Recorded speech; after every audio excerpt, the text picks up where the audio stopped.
సుదర్శన్ రెడ్డి గారిని అడ్రస్ చేసేటప్పుడు జస్టిస్ సుదర్శన్ రెడ్డి గారు అనడానికి ప్రధాన కారణము జడ్జెస్ అంతా జస్టిసెస్ కారు. ఈ పుస్తకం చదివితే మీకు తెలుస్తుంది. జస్టిస్ అని అంటున్నాము, కానీ నేను భోపాల్ జ్యుడిషియల్ అకాడమీలో కొంతకాలంగా రిసోర్స్ పర్సన్గా వెళ్ళేవాడిని. అక్కడ హైకోర్టు జడ్జెస్ వాళ్ళు వచ్చేవాళ్ళు. నేను వాళ్ళకి అదే చెప్పాను, జడ్జ్ అంటే సమాజంలో గౌరవం తగ్గింది, కానీ మీ అందరికీ ఇంకా గౌరవం, అందరూ గౌరవిస్తున్నారు మిమ్మల్ని. ఆ గౌరవం మీకు వ్యక్తిగతం కాదు, కానీ న్యాయాన్ని గౌరవించే లక్ష్యం సమాజానికి ఉంది. కాబట్టి న్యాయం చేసేవాళ్ళు అని ఆ న్యాయానికి ఉన్న గౌరవమే మీకు ఇస్తున్నారు, కానీ సమాజంలో మీకు గౌరవం తగ్గుతుంది అని అనేవాడిని. సరే, రిసోర్స్ పర్సన్ వెళ్తున్నా కాబట్టి ఓ సుప్రీంకోర్టు జడ్జి ఉంటారు ప్రిసైడింగ్. సుప్రీంకోర్టు జడ్జి కూర్చున్నప్పుడు హైకోర్టు జడ్జెస్ ఎక్కువ మాట్లాడారు, సాధ్యమైనంత వరకు చాలా డిసిప్లిన్ పాటిస్తారు. పులకాయస్థ గారి ఈ పుస్తకాన్ని మీరు చదివితే న్యాయ వ్యవస్థ, బహుశా సారు మాట్లాడతారు, ఆయన కూడా చాలా దగ్గరగా న్యాయ వ్యవస్థను చూశారు. ఎమర్జెన్సీ కాలంలో న్యాయ వ్యవస్థ ప్రవర్తించిన తీరు జస్టిస్ షా కమిషన్ రిపోర్ట్ లో చాలా వివరంగా వచ్చింది. కానీ మరొకసారి పుస్తకం చదువుతుంటే ఈ రాజ్యాంగాన్ని, రాజ్యాంగ విలువల్ని, న్యాయాన్ని కాపాడడం కొరకని మానవ సమాజము నిరంతరమైనటువంటి అన్వేషణ నుంచి, నిరంతరమైన అనుభవం నుంచి ఒక న్యాయ వ్యవస్థను కూడా, ఒక రాజ్యాంగము, రాజ్యాంగ ప్రమాణాలు, చట్టబద్ధ పాలన, రాజ్యాంగ విలువలు, ఇంకా భారత రాజ్యాంగం అయితే సమాజం ఎటువైపు పోవాలి, ఎలాంటి సమాజ నిర్మాణం జరగాలి అనేది కూడా సాధారణంగా జస్టిస్ సుదర్శన్ రెడ్డి గారు తెలుసు. రాజ్యాంగంలో అధికార పంపిణీ ఉంటుంది, కానీ సమాజం ఎటువైపు పోవాలి, ఎటువంటి సమాజ నిర్మాణం జరగాలి అని రాజ్యాంగానికి ఫిలాసఫీ అనేది సాధారణంగా ఉండదు. It's a legal document.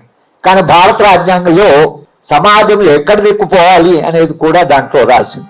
Doctor Ambedkar గారు directive principles of state policy ప్రవేశపెట్టినప్పుడు చాలా మంది అవి జస్టిషబులే కానప్పుడు రాజ్యాంగంలో రాయడం అసలు ఇది అంటే జస్టిషబుల్ కానటువంటి విషయాన్ని రాజ్యాంగంలో రాయకూడదు. ఎందుకంటే రాజ్యాంగంలో రాసిన ప్రతిదానికి ఒక శాంక్టిటీ ఉంటుంది, దానికి జ్యుడిషియరీ అని ఒకటి ఉంటుంది, కానీ ఇది జ్యుడిషియరీ తేల్చవలసిన విషయం కాదు అన్నప్పుడు అంబేద్కర్ గారు డైరెక్టివ్ ప్రిన్సిపల్స్ ను డిఫెండ్ చేస్తూ ఆయన ఒక మాట ఏమన్నాడంటే, ప్రగతి నిరోధక శక్తులు అధికారంలోకి వస్తే ఈ డైరెక్టివ్ ప్రిన్సిపల్స్ యొక్క ప్రాధాన్యత ఏంటో మీకు అర్థమవుతుంది చెప్పాడు. అంటే చాలా ప్రాపర్, ఆయనకు తెలుసు రియాక్షనరీ ఫోర్సెస్ కూడా అధికారంలోకి వచ్చే సమయం, ఎందుకంటే ఆయన రెవల్యూషన్, కౌంటర్ రెవల్యూషన్ మీద రాశాడు. కాబట్టి దాదాపు ఇప్పుడు మనం ఒక కౌంటర్ రెవల్యూషన్ నుంచి పాస్ అయ్యి ఈ పుస్తకంలో స్పష్టంగా ఇది ఆయన ఎమర్జెన్సీ గురించి చాలా రాశారు. ఎమర్జెన్సీ కాలంలో జైళ్ళు, న్యాయ వ్యవస్థ, రాజకీయ వ్యవస్థ, రాజకీయ నాయకుల ప్రవర్తన, దీన్ని చాలా వివరంగా రాశారు. 1975లో ఏం జరిగిందంటే 25 ఏళ్ల తర్వాత, భారత రాజ్యాంగము అమల్లోకి వచ్చిన 25 ఏళ్ల తర్వాత ఎమర్జెన్సీ రావడము, ఎమర్జెన్సీలో ఏం జరిగింది అనేటువంటిది చాలా వివరంగా తాను వ్యక్తిగతంగా కూడా. కానీ చాలా ఆశ్చర్యమైన విషయం ఏంటంటే ఈయన ఇంకొక మనిషిని పట్టుకెళ్ళి త్రిపాఠి అనేటువంటి వ్యక్తిని పట్టుకోవడానికి వచ్చారు. త్రిపాఠి అనే వ్యక్తి వాళ్ళు ఈయన పట్టుకుపోయారు. నేను ఆయన కాదన్నా కూడా ఆయనను కొన్ని దాదాపు చాలా కాలంగా ఆయన జైల్లో ఉండడం. సరే, జైల్లో తనకున్న అనుభవాల్ని, అలాగే తిహారీ జైలు నుంచి ఆయనకు ఆగ్రాకు షిఫ్ట్ చేయడము, తర్వాత ఆ జైల్లో పరిస్థితులు, జైల్లో ఉండే వాళ్ళ మనస్తత్వాలు, జైల్లో బీజేపీ వాళ్ళు చాలా మంది ఉన్నారు. అటల్ బిహారీ వాజ్పేయి అన్నాడు, మురళీ మనోహర్ జోషి ఉన్నాడు, దాదాపు టాప్ లీడర్షిప్ అంటున్నారు. వాళ్ళంతా జైలు అనుభవించిన వాళ్ళే, ఒక నరేంద్ర మోడీ జైలు పోలే, కానీ చాలా మంది జైలు పోయిన వాళ్ళు ఉన్నారు. తమ అనుభవం రాశారు. అద్వానీ తన జైలు డైరీ రాశాడు. అటల్ బిహారీ వాజ్పేయి కూడా రాశాడు తన జైలు అనుభవాల మీద. అదంతా మర్చిపోయాడు అటల్ బిహారీ వాజ్పేయి. సార్ ఆయన రాసిన దాంట్లో ఒక 6 మంది మహిళలు వాళ్ళు జైల్లో మర్డర్ కేసులో ఇది వచ్చారు. అది ఒక సెన్సేషన్ కాబట్టి జర్నలిస్టు జైలుకు వెళ్ళడము, వాళ్ళ ఇంటర్వ్యూ చేయడము, ఇంటర్వ్యూ జరిగినప్పుడు ఒక్క స్త్రీ వచ్చి మాట్లాడి మళ్ళీ వెళ్ళి ఇంకో స్త్రీ రావడం. ఎందుకు 6 మంది ఒకేసారి కనిపించడం లేదని నేను ఒక అనుమానం వచ్చి అడిగితే, మాకు ఒకే మంచి చీర ఉంది కాబట్టి మేము అది ఇంటర్వ్యూ అయిన తర్వాత లోపోతే ఆ చీర మార్చుకొని ఆమె వస్తుంది కాబట్టి 6 మంది ఒకసారి కానీ ఇది ఆయన అటల్ బిహారీ వాజ్పేయి తన జైలు రాశాడు. కానీ ప్రధానమంత్రి అయితే మార్పులు చేశారా? జైలు వ్యవస్థను సంస్కరించారా? ఒక మంచి జైల్లో కూడా నేను జైలర్స్ కూడా ఉపన్యాసం ఇచ్చాను. తెలంగాణ జైలర్స్ అంతా ఒక రకంగా నాకు విద్యార్థులు, ఎందుకంటే నాకు జైలుకు పోతే తప్పకుండా నాకు మంచి ప్రవర్తన మంచి బిహేవియర్ ఉంటుంది అనుకుంటున్నాను. ఎక్కడ గౌరవంగా ట్రీట్ చేస్తాను. నేను జైలు చెప్తున్నానంటే యూఆర్ రిఫార్మర్, అదే యూఆర్ రిఫార్మర్. జైలుకి ఎందుకు వస్తారంటే తప్పు చేసిన వాడిని లేదా క్రైమ్ చేసిన వాళ్ళని ఏదో ఆవేశంలోనో లేదా కంపల్షన్లో చేసిన వాళ్ళని జైలుకి వస్తే రిఫార్మ్ చేసి మంచి మనుషులుగా మళ్ళీ సమాజానికి అది జైలు యొక్క ఫిలాసఫీ. జైలు అర్థమైందా? అది అసలు నిజానికి జైల్లో ఆ సాలిటరీ కన్ఫైన్మెంట్లో పెట్టారు. ఇవాళ నియన్ సాయిబాబాను కూడా అండా సెల్లో పెట్టారు. కాళ్ళు లేవు, చేతులు ఒక్క చెయ్యి సగమే పనిచేస్తోంది. ఆ మనిషిని తీసుకెళ్ళి అక్కడ జైల్లో పెట్టి విపరీతంగా వేధిస్తున్నారు. నేను సాయిబాబా డిఫెన్స్ కమిటీకి చైర్మన్గా ఉన్నాను. జైలర్తో మాట్లాడి తర్వాత ఎవరితో మాట్లాడినాం. ఆయన మా మహారాష్ట్ర నాయకుడి దగ్గరికి వెళ్ళి కలిసాం. కిషన్ రెడ్డితో మాట్లాడాం. మేము అడిగిన ఏంటంటే కనీసం ఆయనకు 90% వికలాంగుడు కాబట్టి ఆయనకి 2 మనుషులు ఉంటే తప్పించి ఆయన లేపలేడు. టాయిలెట్ పోతే కూర్చోబెట్టాలి, లేపాలి. ఆయన కూర్చోలేడు, లేవలేడు. ఆయన ఉత్తరాలు రాస్తున్నాడు. నాకు ఇట్లా పరిస్థితి ఇట్లా ఉంది, మీరు ఏం చేయండి. అందరితో మాట్లాడుతున్నాం, ఉత్తరాలు రాస్తున్నాం, వ్యాసాలు రాస్తున్నాం, కానీ నథింగ్, ఏమీ లేదు. అంత అమానవీయంగా మారుతుంది. బహుశా పురకాయస్థాయి రాసిన తమ అనుభవం ఏదైతుందో దానికంటే ఇవాళ జైళ్ళు మరింత దిగజారి మరింత అమానవీయంగా మారాయి. ఈ పుస్తకంలో మనకు కనిపిస్తారు. ఎమర్జెన్సీలో జరిగిన మొత్తము రాజ్య స్వభావం, రాజ్యం ఎలా ఇది 25 ఏళ్ల తర్వాతే, భారత రాజ్యం అమలు 25 ఏళ్ల తర్వాత ఇది జరిగింది. ఆయన మొదటి చాప్టర్లోనే ఇవాళ ఎమర్జెన్సీ అప్పటి ఎమర్జెన్సీకి మధ్యన పోలుస్తూ రాశాడు. ఆ ఎమర్జెన్సీకి ఎమర్జెన్సీ మనం అంటున్నాం అది డిక్లేర్డ్ ఎమర్జెన్సీ, ఇది అన్డిక్లేర్డ్. ఈ అన్డిక్లేర్డ్ ఎమర్జెన్సీ ఇది చాలా భయంకరమైంది. ఇది దానికంటే భయంకరమైంది. ఇది ఎందుకు భయంకరమైందంటే పైకి అనరు, ఎమర్జెన్సీ అనరు, కానీ ఎమర్జెన్సీ కంటే దుర్మార్గంగా జనాన్ని తీసుకెళ్తున్నారు, లోపల పడేస్తున్నారు. ఈ మధ్య అప్పటి అన్లాఫుల్ యాక్టివిటీస్ యాక్ట్ అది ఉన్నా అది ఇప్పుడున్నట్టుగా లేదు. దానికి ఇంకా కొంచెము ఆ యాక్ట్కి కొంచెం డెమోక్రటిక్ స్వభావం అలాను మార్చారు. మార్చినవారు చిదంబరము మార్చిన అన్లాఫుల్ యాక్టివిటీస్ని ఈ వీళ్ళు వచ్చి దానికి ఇంకా కొంచెం కొమ్ములు తొడిగి దాని ఒక దుర్మార్గ చట్టంగా చేశారు. ఏ ప్రపంచంలో అంటే ఒక ప్రజాస్వామ్యంలో నమ్మకం ఉన్న వాళ్ళకి, నాగరికతలో నమ్మకం, మానవ సమాజం అభివృద్ధి చెందుతున్నది నమ్మకం ఉన్న వాళ్ళు అందరికీ కూడా ప్రధానంగా న్యాయ వ్యవస్థలో ప్రిజంప్షన్ ఆఫ్ ఇన్నోసెన్స్ అంటే నీ గిల్ట్ ప్రూవ్ అయ్యేదాకా యూఆర్ ఇన్నోసెంట్. సార్ నేను అమెరికాలో ఒక కోర్టుకు వెళితే జైలు కూడా వెళ్ళి అక్కడ జైలు చూద్దాం. కోర్టుకు వెళ్తే ఆయన అక్యూజుడు కూర్చోన్నాడు కుర్చీలో. నేను అడిగాను మా దగ్గర నిలబెడతారు, మీ వేరే కూర్చోబెట్టారంటే అక్యూజుడే కదా, till guilt is proved he is innocent. ఆయన నిలబెట్టడం పనిష్మెంటే కదా. అంటే కనీసం ఒక ఆలోచన, ఒక విధానము. ఇవాళ మన జైళ్ళ పరిస్థితి, మన మొత్తంగా రాజకీయ వ్యవస్థ ఎలా మారింది. 1975 trial, as far as politics and states it's a trial. ఆ ట్రయల్లో భారతీయ జనతా పార్టీ చాలా నేర్చుకుంది, ఆర్ఎస్ఎస్ చాలా నేర్చుకున్నారు. ఎమర్జెన్సీ ఇట్లా ఇట్లా వేస్తే నిలబడదు, కానీ దాన్ని ఎట్లా వేయాలి, దాన్ని ఎట్లా వేస్తే నిలుస్తుంది, సంస్థను ఎట్లా నిర్వీర్యం చేయాలి, సంస్థను ఎట్లా పగలగొట్టా అంటే వాటిని కూలగొట్టాలి అనేటువంటిది ఏదైతుందో ఇప్పుడు వాళ్ళు చాలా సిస్టమేటిక్గా చేస్తున్నారు. ఎంత సిస్టమేటిక్గా జరుగుతుందంటే ఆ దేనికి, ఆ ఎమర్జెన్సీకి ఈ ఎమర్జెన్సీకి చాలా చాలా తేడా ఉంది. ఈ పుస్తకము చాలా రెలవెంట్ అని నేను ఎందుకు అనుకుంటున్నానంటే సరైన టైంలో వచ్చింది.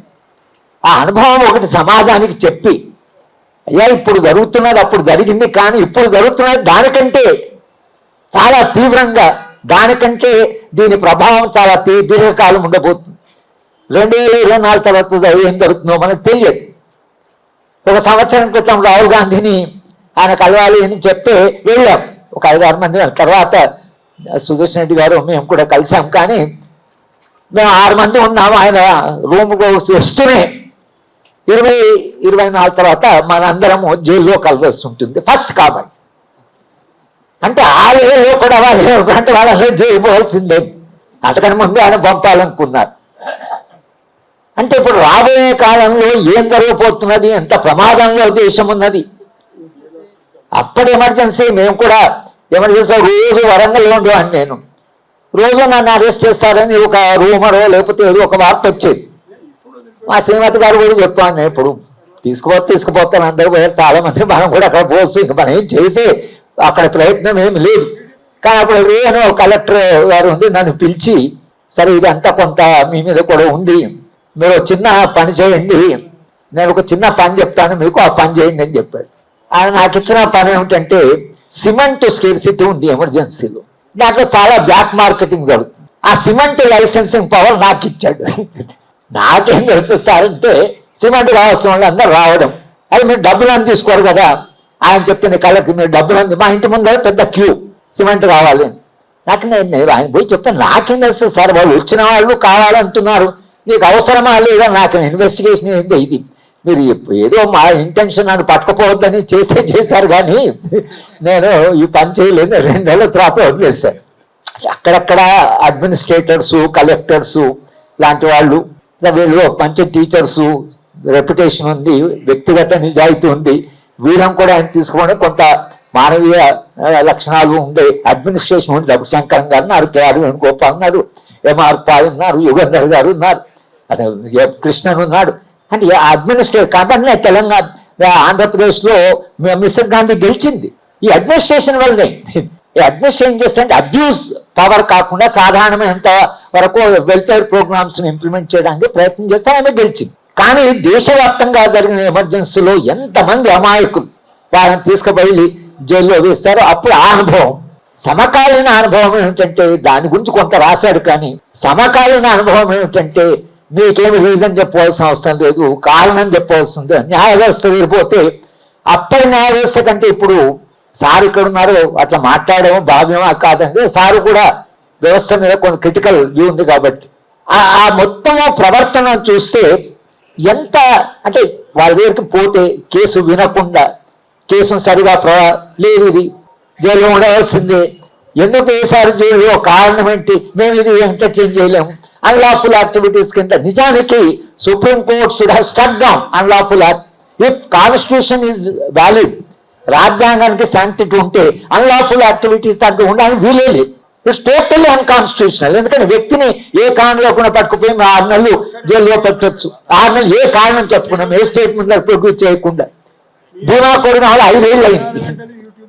మీరు అన్లాఫుల్ యాక్టివిటీ యాక్ట్ పెట్టారంటే శిక్ష పడ్డట్లే, ఇంకా శిక్ష తర్వాత శిక్ష పడ్డట్లే. 6 నెలలు అయితే శిక్ష, తర్వాత వారు తీసుకుపోతారు. 5 ఏళ్ళు అయింది. 5 ఏళ్ళు అయింది, అడిగేవాళ్ళు లేరు, కోర్టు అడగదు, ట్రయల్ ఎందుకు స్టార్ట్ కాదు. ఏమైనా వెళ్తే అప్పుడప్పుడు కొందరికి బెయిల్ ఇస్తున్నారు. అంటే ఈ మార్పుని పురకాస్త గారి పుస్తకం చదివితే మీకు వచ్చే అనుభవం ఏంటంటే 50 ఏళ్ల క్రితం ఎమర్జెన్సీ, సమకాలీన సమాజంలో జరుగుతున్నటువంటి ఈ మొత్తం నిర్బంధం ఏదైతుందో దాని మీద మనకు ఒక అవగాహన వస్తుంది. ఇది ఒక చారిత్రకంగా ఇట్స్ ఎ రికార్డ్, ఒక చరిత్ర recording. It's also history, political history of India. అప్పుడేం జరిగింది, ఇప్పుడేం జరిగింది, ఈ 50 ఏళ్ళలో ఏం మార్పులు వచ్చాయి, ఈ 50 ఏళ్ళు వచ్చిన మార్పులు ఎందుకు వచ్చాయో సరే మా పొలిటికల్ ఎకానమీలో మేము క్లాస్ రూమ్లో దానికి మొత్తం ఫుల్ లెంత్ మాకు కోర్సే ఉంటుంది. పొలిటికల్ ఎకానమీ, దేశ రాజ్య వ్యవస్థ ఎలా మారింది, రాజ్యం ఎలా మారింది, రాజ్య స్వభావం ఎలా మారింది, ఎందుకు రాజ్యం ఎలా మారింది, అదేమో మేము కాజల్ రిలేషన్ వెళ్ళి క్లాస్లో చెప్తాం. కానీ మొత్తంగా మారింది. మార్పు ఏదైతే వచ్చిందో 75 ఏళ్ల తర్వాత ప్రజాస్వామ్యం బలపడే బదులు, దాని పునాదులు ఇంకా బలపడే బదులు, మరింత స్వేచ్ఛగా జీవించే సమాజం వచ్చే బదులు ఎక్కడో దేశ వ్యవస్థ మొత్తంగా ఒక దారి తప్పింది. ఆ దారి తప్పిన దారిలో అది పోతూనే ఉంది. అట్లాంటప్పుడు మళ్ళీ ఒకసారి 75 ఏళ్ల ప్రజాస్వామ్య చరిత్రను చదువుకోవడం, ఆ చదువుకున్నప్పుడు నిజానికి ఇటువంటి పుస్తకాలు మనకు చాలా ప్రయోజనం ఉంటాయి. రెండవది ప్రత్యేకంగా పురకాయస్థ గారు జేఎన్యూ ఆయన ఇంజనీర్, బేసికల్గా ఇంజనీర్ స్టూడెంట్, ఆయన ఎంటెక్ కూడా చేశాడు. ఆయన జైలు నుంచి పోయి ఇంటర్వ్యూ, అలహాబాద్లో ఆయనకి ఇంటర్వ్యూ జరిగింది, జైల్లోనే ఇంటర్వ్యూ జరిగింది, అదొక అనుభవం. కానీ జవహర్లాల్ నెహ్రూ యూనివర్సిటీ ఆయన రాసిన ఎమర్జెన్సీలో ఏం జరిగింది, ఇవాళ జేఎన్యూలో ఏం జరుగుతుందంటే మీరు ఊహించలేరు. మీరంటే మనం ఊహించలేం. ఎమర్జెన్సీలో అంటే ఎవ్వరికి తెలియకుండా, హెడ్ ఆఫ్ ది డిపార్ట్మెంట్ లేకుండా, డీన్ లేకుండా మొత్తం యాక్ట్కి వ్యతిరేకంగా 80 మంది ఫ్యాకల్టీని రిక్రూట్ చేశారు. 80 మంది ఫ్యాకల్టీ వాళ్ళకి సంబంధించిన భావజాలం ఉన్న వాళ్ళని రిక్రూట్ చేసేసారు. అంటే మొత్తం జేఎన్యూ నిండా ఒక భావజాలాన్ని చెందిన వాళ్ళందరినీ రిక్రూట్ చేసుకున్నారు. ఇప్పుడు ఏం చేయడానికి లేదు, వాళ్ళని తీసేయాలా ఉంచా. అదిగో ఇప్పుడున్న పార్టీ అధికారంలో కొనసాగితే రేపు రాబోయే అందరూ జేఎన్యూలో ఏమంటారంటే 20 ఏళ్ల తర్వాత జేఎన్యూ, ఇప్పుడు ఇంకా పాతకాలం ప్రొఫెసర్ కొందరు ఉన్నారు కానీ ఇంకా 20 ఏళ్ల తర్వాత జేఎన్యూ. అసలు నిజానికి సుబ్రహ్మణ్య స్వామిని వైస్ ఛాన్సలర్ చేస్తారు జేఎన్యూ కంటే ఆయన ఎవరో టీవీ ఛానల్ ఇంటర్వ్యూ చేసింది, మీరు జేఎన్యూ వైస్ ఛాన్సలర్ అవుతారంటే ఏం చేస్తారంటే నేను మూసేస్తా అని చెప్పాడు. అంటే వైస్ ఛాన్సలర్ అంటాడు నేను మూసేస్తా అని చెప్పాడు. అంటే జేఎన్యూ పట్ల ప్రచారం. ఒక ఎంపీ ఉత్తరప్రదేశ్ నుంచి అక్కడ అన్ని కండోమ్స్ ఉంటాయని, బీర్ బాటిల్స్ ఉంటాయని, విస్కీ బాటిల్స్ ఉంటాయని ఇట్లా ఆయన ఒక పత్రికలో ఆయన ఒక ఇంటర్వ్యూలో చెప్పాడు. జేఎన్యూ నిండా అంత ఇది, అక్కడేం విలువలు లేవు, నైతిక విలువలు లేవు. ఇది ఒక ప్రచారం బయట జరిగింది జేఎన్యూ మీద. ఎమర్జెన్సీ ఇలా జరగలేదు, ఎమర్జెన్సీలో బయట ప్రచారం జరగలేదు. కానీ ఇప్పుడు జేఎన్యూలో జరుగుతున్నట్టుగా మా అబ్బాయి కూడా అక్కడ పనిచేస్తున్నాడు కాబట్టి అప్పుడు సరే కొందరు ప్రొఫెసర్ను పట్టుకపోవచ్చు, కొందరిని అరెస్ట్ చేయొచ్చు, అది వేరే. ఇప్పుడు అట్లా కాదు. ఇప్పుడు మీకు అరెస్ట్ చేయడం అట్లా కాదు, గుండాలు వస్తున్నారు. స్టేట్ ఏ ప్రొఫెసర్ మీద రాజ్యానికి కోపం ఉందో వాళ్ళని వచ్చి కొడుతున్నారు, వాళ్ళకైనా బయటపోతే ఇల్లు దోపిడీ చేస్తున్నారు. సెక్యూరిటీ ఉంది, సెక్యూరిటీ ఉన్న ప్రతి ప్రొఫెసర్ ఇదే టార్గెట్. అంటే ఎవరు ప్రత్యేకంగా రాజ్యము యొక్క దృష్టిలో తమకు వ్యతిరేకము, తమ భావజాలకు వ్యతిరేకమన్న ప్రొఫెసర్స్ని అరెస్ట్ చేయడం లేదు, కోర్టుకు తీసుకెళ్ళడం లేదు. ఎమర్జెన్సీలో కనీసం అరెస్ట్ చేసేవాళ్ళు. ఇప్పుడు అట్ట కాదు, స్టార్మ్ ట్రూపర్స్ అంటారు, హిట్లర్ స్టార్మ్ ట్రూపర్స్ లాగా ఒక గ్రూప్ రావడము, విపరీతమైన దొంగతనాలు జరుగుతున్నాయి జేఎన్యూలు. ప్రతి ప్రొఫెసర్ భయమే ఎప్పుడొచ్చే దొంగతనం చేస్తుందని. అంటే ఎట్లా మారింది స్వభావం. ఇక వాళ్ళ దగ్గర లెక్చర్స్ జరిగేది, సరే ఎమర్జెన్సీలో జరగలేదు కానీ నేను దాదాపు పోస్ట్ డిమాండ్ లెక్చర్స్ ఎన్ని ఇచ్చానో నాకు తెలియదు. నేను ఢిల్లీలో ఉన్నాక వచ్చేసేవాళ్ళు, డిన్నర్ అవుతున్నా 9 గంటలకు లెక్చర్ అవుతారు, అది 12 గంటల దాకా చర్చ జరిగేది. జేఎన్యూ మేము కొంత డబ్బులు ఇవ్వడానికి యూజీసీ నుంచి కమిటీలో వెళ్ళాం. అక్కడ వైస్ ఛాన్సలర్ గారు ఒక ఇంట్రెస్టింగ్ చెప్పండి, జేఎన్యూ ఇది ఆర్గ్యుమెంటేటివ్, అమర్సేన్ చెప్పిన ఆర్గ్యుమెంటేటివ్ ఇండియాలో. ఓసారి దొంగతనం జరిగిందట. దొంగతనం జరిగితే దొంగను పట్టుకున్నారు, పిల్లలే పట్టుకున్నారా, దొంగను అక్కడ కూర్చోబెట్టి దొంగతనం ఎందుకు వచ్చింది, ఎక్కడి నుంచి వచ్చింది, దాని ఆర్లిన్ ఏమిటి, ప్రైవేట్ ప్రాపర్టీ ఎలా వచ్చింది, దీని మీద చర్చలు 3 గంటలు 4 గంటల దొంగ అన్నట. నన్ను పోలీసులకు అప్పయ్యారు బాబు, ఈ భరించినది ఎంత సేపు చర్చిస్తారు దొంగతనం గురించి అని వైస్ ఛాన్సలర్ గారు చెప్తూ, మా దగ్గర ఏది జరిగినా దాని లోటుకు వెళ్ళి చర్చించాలి, గంటల తరబడి చర్చ, రాత్రి 1 గంటకి 2 గంటలకి.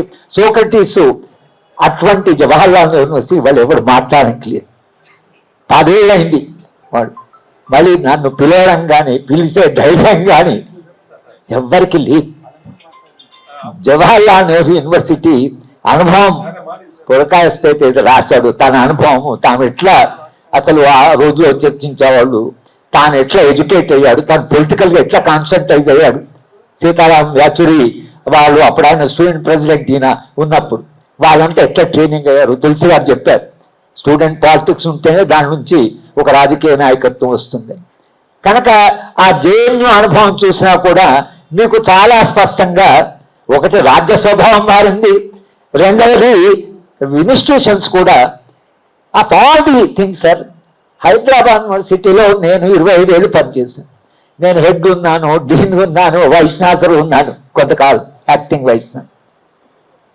ఎస్ఎఫ్ఐ పిల్లలు ఒక లెక్చర్ ఆర్గనైజ్ చేశారు, future of Indian democracy. University మొత్తం షాపింగ్ కాంప్లెక్స్ మూసేశారు, గేట్లన్నీ మూసేశారు, పెద్ద పెద్దగా పోలీసులను పెట్టారు. నేను వస్తున్నాను దేని మీద, ఫ్యూచర్ ఆఫ్ డెమోక్రసీ మీద. మా అబ్బాయి ఆయన అక్కడ టీచ్ చేస్తాను కాబట్టి ఆయన ఏం చేస్తా అంటే వెళ్తే మా చిన్న గేట్ దగ్గర ఎంటర్ అయితే అక్కడ ఫ్యాకల్టీ కాబట్టి క్లాస్ ఉంది బాబు అని అంటే, కానీ అంతా గొడవ ఉంది సార్, లోపల షాపింగ్ కాంప్లెక్స్ మూసేశారు అని. ఎందుకనంటే ఏదో ప్రొఫెసర్ హరిగోపాల్ వస్తున్నాడట, మొత్తంగా లోపల చాలా టెన్షన్ ఉంది, అంత యూనివర్సిటీ అంత గద్దరగోళం. నేను అప్పుడు అతను గుర్తుపట్టలేదు కనుక మేము వెళ్తే అక్కడ మైక్ ఉంది, పిల్లలందరూ చాలా మంది కూర్చోన్నారు. మాట్లాడబోయే ముందు రిజిస్ట్రార్ గారు పిఆర్ఓ వచ్చి, సార్ ఇక్కడ మాట్లాడదు సార్, ఇది యూనివర్సిటీ లేదు సార్, వైశ్వనాథ్ బాబు ఊళ్ళో లేదు సార్. నేను చెప్పిన ఇది ఏంటి అసలు, ఇది యూనివర్సిటీ, ఇది ఏమసలు, ఇది హైదరాబాద్ యూనివర్సిటీ, ఏమైంది అసలు మీకు, కూర్చోండి అసలు ఏం మాట్లాడదు వినండి. లేదు సార్ కష్టం సార్, పిల్లలు మాట్లాడండి సార్, మీరు మాట్లాడి ఏం చేస్తారు చూద్దాం. వీళ్ళు చివరికి నేను ఏం చెప్పినంటే ఇది టోటల్లీ అసలు ఇదైతే అసలు మీరు క్వశ్చనే లేదు, మాట్లాడుకున్న పోయి లేదంటే అప్పుడు ఏం చేశారంటే, సార్ రేపు మీ లెక్చర్ ఆర్గనైజ్ చేద్దాం సార్, ఒక పెద్ద హాల్ ఇస్తాము, ఇక్కడ అంతా ఇబ్బంది లేదు, అందరూ నిలబడి ఉండాలి, తప్పకుండా మీరు రేపు వచ్చి మాట్లాడండి, వైశ్వనాథ్ గారు కూడా వస్తారు. సరే నేను చెప్పాను పిల్లలకి రేపు వస్తానే. లేదు సార్ వీళ్ళు అంత అబద్ధాలు చెప్తారు, అసలు మీకు తెలియదు అసలు రాని ఇవాళ పోలీసు పెట్టారంటే రిజిస్ట్రార్ లేదంటే ఆయన వెనకపోయి ఆర్డర్ తీసుకొని వచ్చి మీరు వెళ్ళండి. సరే నెక్స్ట్ డే వెళ్తే పర్మిట్ చేశారు. కానీ what happen to institutions, emergency ఏం లేదు, ఎమర్జెన్సీ ఏం లేదు కదా. ఇవాళ ఎవరు హైదరాబాద్ ఎవరు వచ్చి పైనుంచి ప్రెషరైజ్ చేస్తే నా లెక్చర్ యూనివర్సిటీ మూయరు కదా. అంటే ఒక్కటి మనం అర్థం చేసుకుంటే సమాజ స్వభావంలో కూడా, ఇన్స్టిట్యూషనల్ స్వభావంలో కూడా మార్పు వచ్చింది. ఇన్స్టిట్యూషనల్ స్వభావంలో ఎవరో వీళ్ళని ప్రెషరైజ్ చేయడం ఒకటి, కానీ వాళ్ళంతగా వాళ్ళే ఎమర్జెన్సీలో అదే చేశారు, వాళ్ళంతగా వాళ్ళే. ఇప్పుడు ఇందిరాగాంధీ ప్రతిదీ సూపర్వైజ్ చేస్తుందా, కానీ నువ్వే దాన్ని ఫీల్ అయ్యి, దానికంటే ఎక్కువ ఫీల్ అయ్యి మీరే అసలు ఇన్స్టిట్యూషన్ యొక్క అటానమీ సరెండర్ చేస్తే ఎట్లా మనం ఈ సమాజాన్ని అర్థం చేసుకో. ఆ ప్రశ్న మీరు పురకాయస్థ గారి పుస్తకం చదివితే మీకు తప్పకుండా ఈ ప్రశ్న వస్తుంది, ఏమైంది మన ఇన్స్టిట్యూషన్స్కి, ఏమైంది మొత్తం వ్యవస్థకి, ఏమైంది బ్యూరోక్రసీకి, ఏమైంది రాజకీయ నాయకులకి, వాట్ హ్యాపెండ్ అంటే ఈ మొత్తము వ్యవస్థలో వచ్చిన మార్పు ఏదైతుందో, సరే దానికి ఎకనామిక్ కాజెస్ ఉన్నాయి, ఒక న్యూ లిబరల్ మోడల్ వచ్చింది, ఆ మోడల్ అన్ని అసమానతలను పెంచుతుంది. ఆ అసమానతలు మేనేజ్ చేయాలంటే మీకు రిప్రెషన్ కావాలి. రిప్రెషన్ కావాలంటే ఇప్పటికప్పటికి తేడా ఏమిటంటే, ఇప్పుడు సమాజంలోనే, సమాజ స్వభావంలోనే, దాని భావజాలంలోనే, దాని ఆలోచన విధానంలోనే వాళ్ళు చాలా ప్రభావం వేయగలిగారు. మనం ఏం చేస్తున్నాం, మనం ఏం చేయాలి, ఏం చేయగలం అనేటువంటి ప్రశ్న మన ముందుంది. దీనికి వామపక్ష పార్టీలు, నిజానికి జేఎన్యూ చాలా కాలంగా వామపక్ష భావజాలంలో ఎదిగింది. అక్కడ నుంచి అఫ్కోర్స్ లిబరల్స్ కూడా వచ్చారు. ఇవాళ 2 మినిస్టర్స్ ఉన్నారు, ఎక్స్టర్నల్ అఫేర్స్, ఫైనాన్స్, వాళ్ళు కూడా జేఎన్యూ ఆర్మీలో ఉన్నారు, జర్నలిజంలో ఉన్నారు, దేశం నిండా జేఎన్యూ ప్రోడక్ట్స్ ఉన్నారు. అటువంటి యూనివర్సిటీ అది కొలాప్స్ అయిపోయింది. ఒక్క యూనివర్సిటీ కాదు, అన్ని యూనివర్సిటీస్, 75 సెంట్రల్ యూనివర్సిటీస్ ఇవాళ ఒకరిని పిలిచి లెక్చర్ పెట్టడానికి వీలు లేదు. This is the condition. Emergency ఏం లేదు. ఈ ఎమర్జెన్సీ ఎక్కడి నుంచి ఇంపోజ్ అవుతుందంటే, వాళ్ళతో గ్రూప్స్ ఉన్నాయి, హైలీ ఇండాక్టినేటెడ్, బాగా భావజాలం బుర్రలో ఎక్కిచ్చారు, చాలా ట్రైనింగ్ ఇచ్చారు వాళ్ళు. ఎక్కడికక్కడ వాచింగ్, సర్వేలెన్స్ లాగానే. ఒక టెక్నాలజికల్ సర్వేలెన్స్ ఉంటే వీళ్ళు ఎవరు పిలుస్తున్నారంటే ఇమీడియట్గా వైశ్వనాథ్ తరపున ఎందుకు పిలుస్తున్నారు, ఎవరు పిలుస్తున్నారు, మేము మినిస్టర్ చెప్తాం, మేము ఫోన్ చేస్తాం, మేము చీఫ్ మినిస్టర్ చెప్తాం. వైశ్వనాథ్ భయం. అది యూనివర్సిటీ, ఇది అటానమస్ యూనివర్సిటీ, దీనికి స్వతంత్రం, స్వేచ్ఛ, ఇక్కడ స్వేచ్ఛగా డిబేట్ జరగాలి, అసలు యూనివర్సిటీ పర్పసే అది అని వీళ్ళు చెప్పాలి కదా. వైశ్వనాథ్ అనేవాడు రాహుల్ గాంధీని రానివాళ్ళు, ఉస్మాన్ చూసి నేను ఆర్టికల్ రాశాను, ఎందుకు రానివాళ్ళు రాహుల్ గాంధీ. ఇవాళ రాహుల్ గాంధీ వస్తే వైశ్వనాథ్ వచ్చి తీసుకుపోతాడు, ఎందుకంటే కాంగ్రెస్ పార్టీ గెలిచి. నువ్వు డిసెంట్ వినడానికి సిద్ధంగా లేకుండా ఉస్మాన్ వైశ్వనాథ్ పొలిటికల్ సైన్స్ పార్టీ, లేదు సార్ మాకు ఎగ్జిక్యూటివ్ కౌన్సిల్ డిసిషన్ ఉంది. నాకు తెలిసిన వాడే నాకు స్టూడెంట్ లాగా, ఏంటా ఎందుకు అంటే ఎగ్జిక్యూటివ్ కౌన్సిల్ డిసిషన్ తీసుకుంది, ఎవరిని బయట వాళ్ళని మనం పిలవకూడదు. ఎందుకు తీసుకున్నారు? బయట వాళ్ళ పిలవకూడదని ఎందుకు తీసుకున్నారు డిసిషన్? రాజకీయ నాయకులు పిలవద్దన్నారు. రాజకీయ నాయకులు they are running the system కదా. నువ్వు మొన్న రేవంత్ రెడ్డిని రానివ్వలేదు, ఇవాళ నువ్వు రేవంత్ రెడ్డి పోతే పూలహారాలు వేసి నువ్వు రెడ్ కార్పెట్ ఏంటి అసలు? నిన్న ఆయన పనికిరాడు, వాళ్ళు ఆయన పనికొస్తాడా? పవర్ ఉంటే పనికొస్తాడు, పవర్ లేకపోతే పనికిరాడా? ఈ మార్పు ఏదైతే వచ్చిందో ఇది మొత్తంగా, సరే తులసి గారు జర్నలిజం గురించి చెప్పారు, చెప్పవలసిన అవసరం లేదు. జర్నలిజం టెరిబుల్ జర్నలిజం మార్పు వచ్చింది. ఇంకా తెలంగాణలో ఒకటి రెండు పేపర్లు ఇంకా పబ్లిష్ చేస్తున్నాయి. కానీ అసలు మొత్తం మీడియా, ఆయన మీరు ఆ రిపబ్లిక్ ఛానల్ చూస్తే ఆయన ఎవరి హిమ్సెల్ఫ్ ఇస్ ఎ ఫ్యాసిస్ట్. ఆ ఫ్యాసిజం ఆయనకు అసలు ఎట్లా మనిషి మాట్లాడతారు, ఎట్లా సైలెన్స్ చేస్తారు. 3 సార్లు వెళ్ళాను నేను రిపబ్లిక్ ఛానల్ వాళ్ళు పిలిస్తే. రెండోసారి పిలిచి మూడోసారి నేను మారాను సార్, అసలు ఆయన ఎవరో ఫోన్ చేసినా లేదు సార్ మేము వేసిన అట్లా ప్రైవేట్ ఆయన నాతో మిస్బిహేవ్ చేయలేదు. కానీ ఆ పోలీస్ ఆఫీసర్ని పెట్టాడు నాతో చర్చించడానికి. ఆయన ఏదో మాట్లాడుతున్నాడు. అయితే నీకు రూల్ అట్లా ఉంది కదా, నీకు రాజ్యాంగం ఉంది కదా, నీకు చట్టబద్ధ నీకు యూనిఫామ్ ఎవరు ఇచ్చారు, నీకు యూనిఫామ్ నీకు ఎవరు ఇచ్చారు, వెపన్ నీకు ఎవరు ఇచ్చారు అని సార్ నేను I told him on the debate. అమెరికాలో సివిల్ వార్ తర్వాత రాజ్యాంగాన్ని రాసుకుంటున్నప్పుడు వాళ్ళ దగ్గర ఉండే ఆయుధాలను వాళ్ళు సరెండర్ చేయలేదు. సరెండర్ చేయకపోవడమే కాకుండా right to bear the weapon అని వాళ్ళ ఫండమెంటల్ రైట్స్ లో చాప్టర్ రాసి పెట్టుకున్నారు. ప్రతి అమెరికన్ వాడి దగ్గర ఒక తుపాకీ కలుగున్న హక్కు ఉంది వాడికి. మనము మన దేశంలో మన ఆయుధాలు వాళ్ళకి సరెండర్ చేసి మొత్తం స్టేట్కే మొనోపలి ఇచ్చి మనం నిరాయుధులమై వాళ్ళ పూర్తి నమ్మకంతో వాళ్ళకు మనము ఆ లా ప్రకారం నడుచుకుంటారు అని మనము విశ్వసించే వాళ్ళకు అధికారం ఇస్తే ఆ ఆయుధాన్ని వాళ్ళు నిరంతరంగా నిరుపయోగించేస్తే వాట్ హ్యాపెన్స్ టు సొసైటీ? ఇది ప్రధానంగా మన ముందు ఉండేటువంటి సమస్య. కనుక నన్ను ఒకరోజు పోలీస్ స్టేషన్లో పెట్టారు మా విద్యా ఉద్యమంలో. నా సర్కిల్ ఇన్స్పెక్టర్ని అడిగిన, ఎందుకని అసలు మా విద్యా ఉద్యమం 30 మందిని ఓ చిన్న ప్రొసెషను, విద్య అందరికీ హక్కు కావాలంటున్నాం అంటే ఆయన చెప్తున్నాడు, మీరే మాకు సరిగ్గా చదువు చెప్పలేదు సార్. మీకు సరిగ్గా చదువు చెప్పబోయే అంటే చెప్తే హ్యూమన్ రైట్స్ కదా అంటే పైనుంచి మాకేమో సార్ మాకు ఆ పవర్ పైనుంచి ఇన్స్ట్రక్షన్స్ వస్తాయి. అంటే ఈ మొత్తము మారుతున్న వ్యవస్థని మనం ఎట్లా అర్థం చేసుకోవాలి, ఏం చేయాలి, ఎలాంటి మార్పు రావాలి, అది మొత్తంగా ఇవాళ పురకాయిస్తా మన ముందు ఈ పుస్తకం రాసి కొన్ని ఫండమెంటల్ క్వశ్చన్స్ మన ముందు ఉంచాడు. ఈ ఫండమెంటల్ క్వశ్చన్స్ ఆయన రేస్ చేశాడు.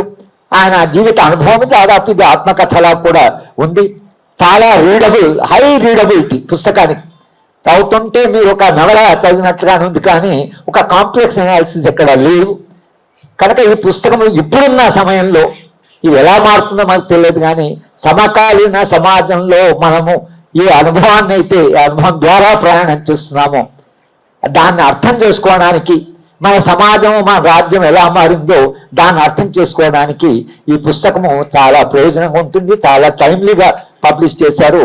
అందరూ కూడా ఈ పుస్తకాన్ని చదివితే మనకు ఒక ఇన్సైట్ వస్తుంది అనేటువంటి ఒక విషయం చెప్తూ నాకు అవకాశం ఇచ్చి మాట్లాడాలని పిలిచినందుకు ఆర్మీకు థ్యాంక్స్ చెప్తూ సెలవు.